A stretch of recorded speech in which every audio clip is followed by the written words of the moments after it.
Hey guys, and welcome to chapter 2. After debunking some of the biggest myths surrounding Reels, it's time to get down to business, the business of finding your niche.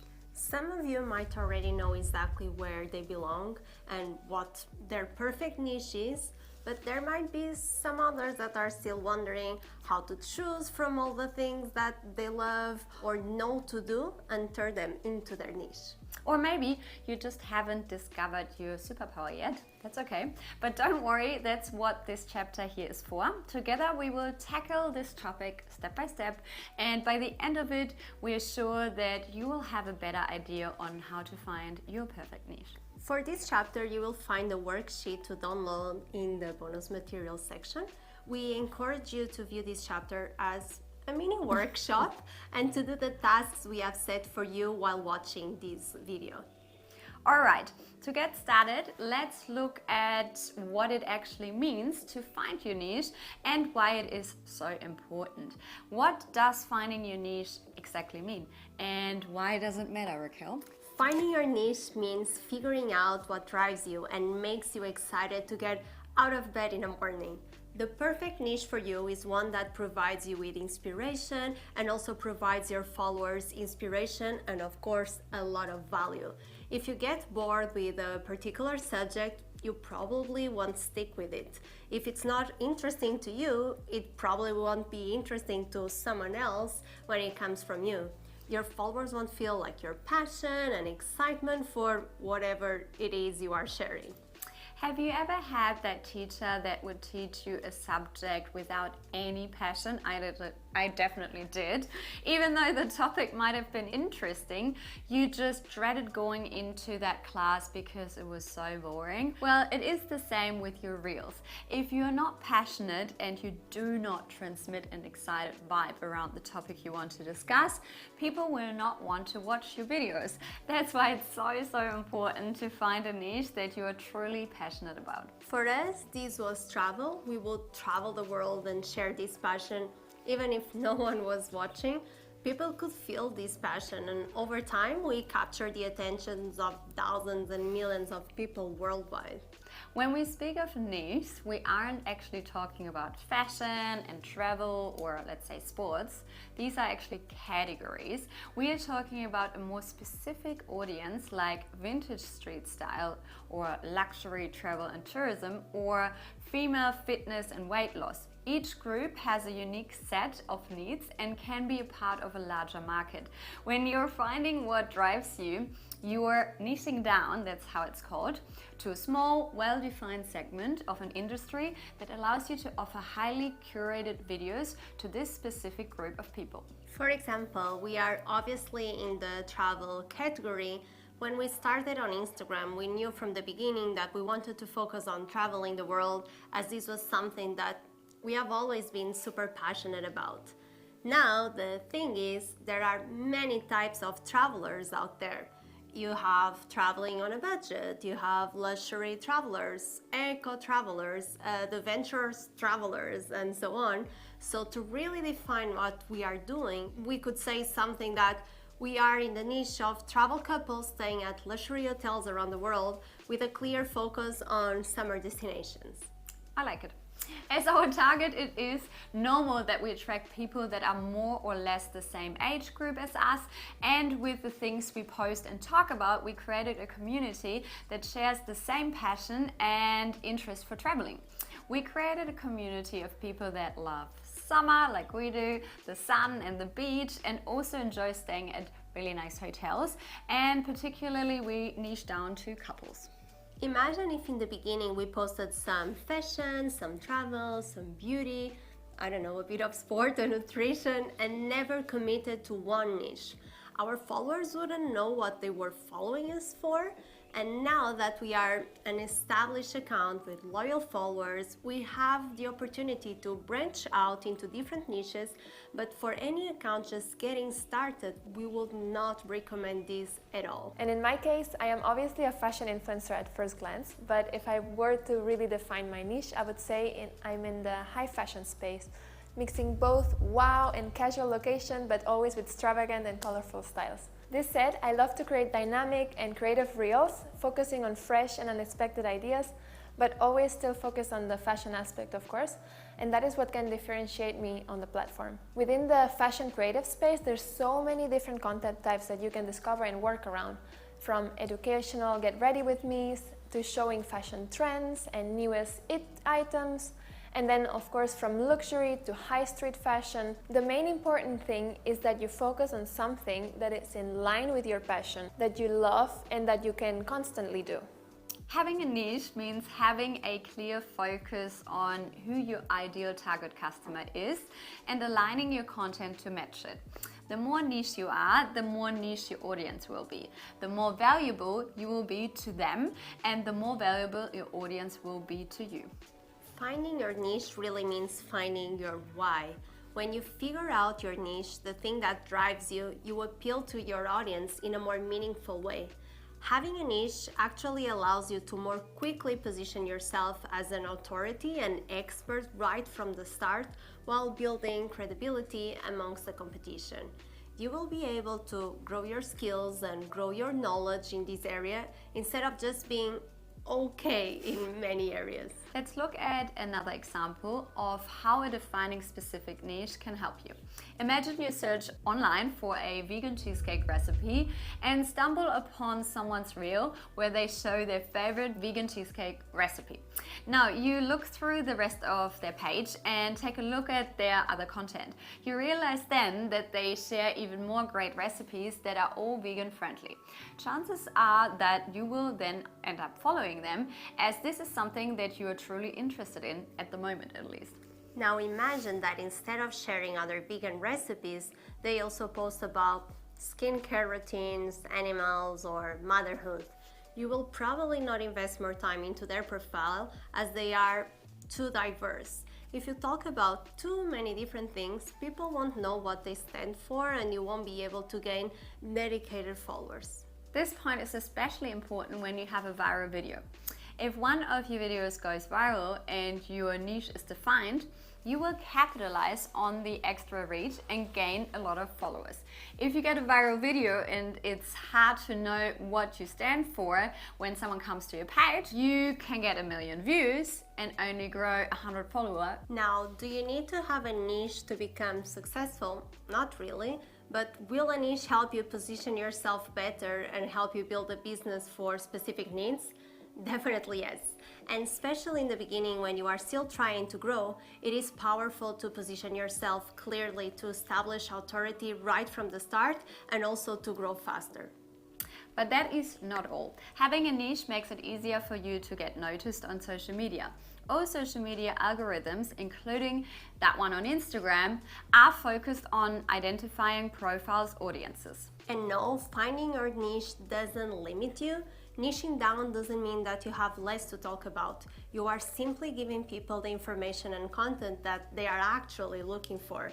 So basically, finding your niche means you are trying to find people that connect with you and that also connect with the content that you share. In our opinion, we'd rather have an audience of 20,000 followers, dedicated followers to a certain niche, than 100,000 followers who don't really know why they actually follow us. Here are some examples of people who we think did a great job of finding and creating content tailored to their niche. So now you understand the meaning and importance of finding your niche. But how do you actually find it? If you're like most creative people, you likely have many interests. You might want to make reels showing cool outfits, eye-catching art, showing off your, let's say, cute dog, or giving personal advice, creating tutorials, or anything else you could dream up. But that's just way too much and you'll get lost so easily. Instead, if you have only your niche to think about, you can put all your focus towards it. So we really suggest that you find the one thing that truly defines who you are and what you like. From there, you can start growing and expanding. And besides, having one niche doesn't mean having just one type of content. Within your niche, there are so many different ways to represent what you do. You just need to get creative. Now, if you are ready to find your niche, it's time to take out the worksheets we asked you to download in the beginning of this chapter, and we really encourage you guys to fill out these worksheets as we move through the rest of this chapter. Okay, let the mini workshop begin now. Alright, now get a pen and we will guide you through the process.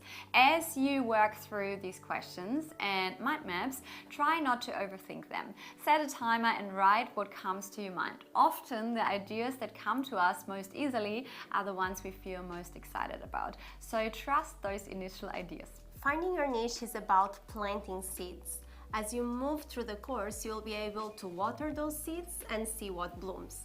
Question number 1 on the worksheet is, what are some things that come easily to you and can be valuable to others? We want you to find the things that you have a lot of natural talent for. These can be minor things or big things, but right now we want all of them. We will sort them later on. Just write down whatever you think you are good at or you have a lot of knowledge in more than the average person. Really put every single idea you have down on your worksheet and don't let anything stop you. This can be taking pictures, speaking different languages, painting, a certain sport, organizing events, and so on. It also doesn't matter yet if you truly enjoy these tasks or not. For now, we just want to know what you have a natural propensity for. If you have some trouble finding things, think about topics that you could talk about with a stranger for hours on end. It can also help to ask your family and friends. What are the things that people ask you normally for advice about? If people think you can help them, it probably also means that you're really good at it and you have a talent for it. Sometimes we don't even realize that we have a talent for something. It is too obvious for us to see ourselves. Next, let's look at what you are passionate about. What skills, hobbies, and passions do you bring to the table? Passions and skills can be anything you are curious or excited about, like underwater photography, maybe stop motion animation, personal advice, it can be fitness, it can be slow fashion, or off the beaten path travel. Like, it's completely up to you. You do not need to be very good at it, but you definitely need to have the curiosity to learn more about it, and you definitely need to at least know more than the people who follow you. Of course. And lastly, we want you to think about what perspective you can bring to the world. Or rather, what is missing from the world that you would like to see more of. There's only one you, so what do you want to bring to your viewers? What do you want them to feel or think when they watch your reels, for example? Some examples of these might be authenticity, humor, inspiring content, or an inside look at cool experience. You get to decide. Now it's time to look at your answers and to kind of divide them into 2 categories. The things you are good at and those you are passionate about. If you combine these 2 pillars, you will be able to see where they overlap. Why overlap, you might be asking now? Because it's not enough to just be good at something if you're not passionate about it, and it's also really not sufficient to be super passionate about it if you don't have a talent for it. That's why we look at where these 2 things intertwine, because this is what you should start with. Now, you might be asking yourself when we will find out whether or not your niche is profitable. But to be honest, we believe that this shouldn't be your priority and definitely not your only motivation when you are starting. Especially at the beginning, you should not focus on making money. Instead, focus on being authentic, bringing value, and growing your skills. And this is coming from all of us. If you're really passionate about something and you show initiative, you can make literally anything profitable in the long term.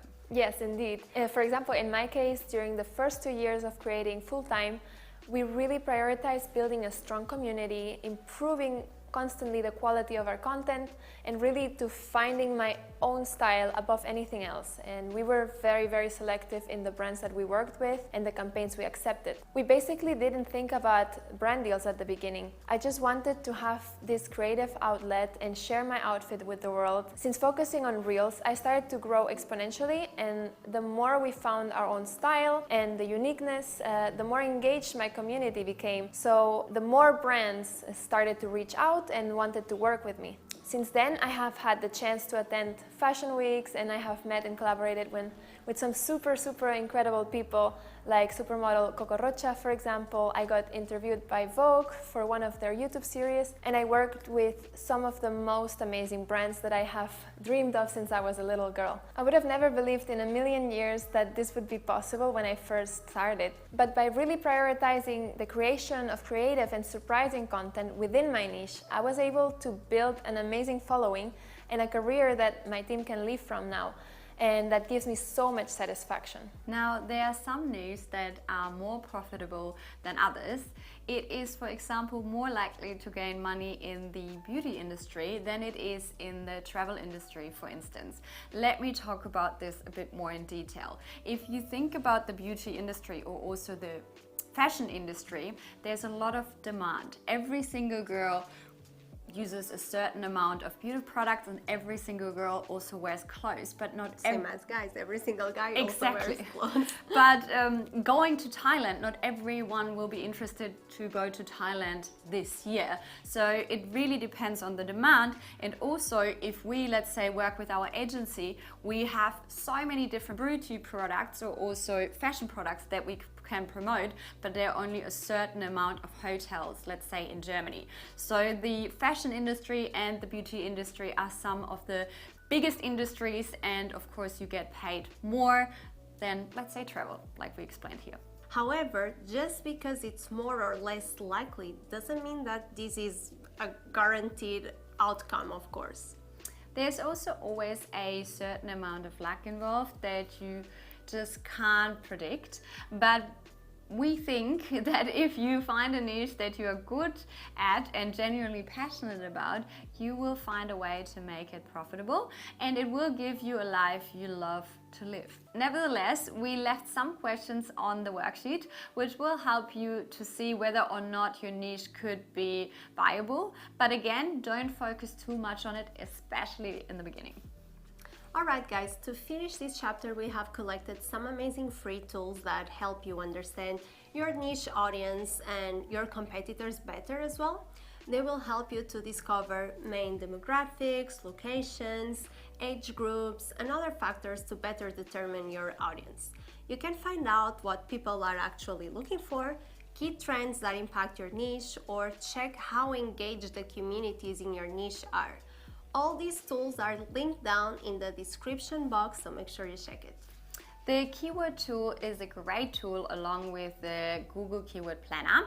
These tools will help you to identify keywords, search terms used, and interesting topics online that could be used as inspiration for finding your niche. It is important to find out what people really are interested in, especially online.